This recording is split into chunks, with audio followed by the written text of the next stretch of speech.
Welcome to our channel. Today we how to configure a credit card with Citibank ThankYou easy tutorial step by step clearly. To begin, open your preferred web browser on your device. Navigate to the Citibank website by entering the URL in the address bar. Once the website loads, locate the Sign On button in the upper right corner of the homepage.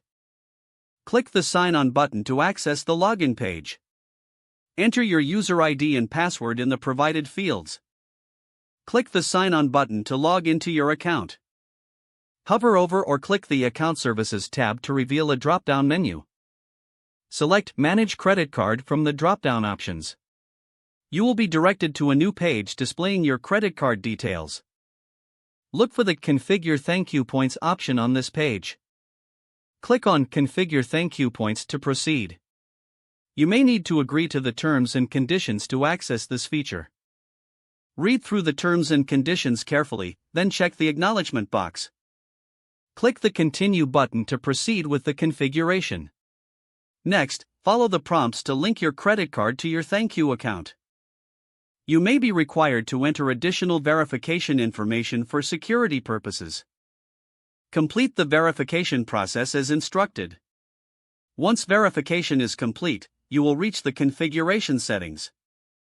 Choose your desired options for earning and redeeming ThankYou points.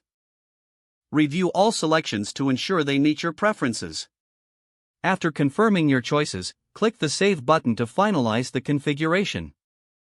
You will receive a confirmation message indicating that your credit card has been successfully configured. Take a moment to review your ThankYou points balance to ensure it reflects the changes. Your credit card is now set up with Citibank ThankYou, ready for you to start earning points. If the page does not load, refresh the browser or try again in a private or incognito window. Make sure you are using the correct email address, then retype it carefully to avoid small typos.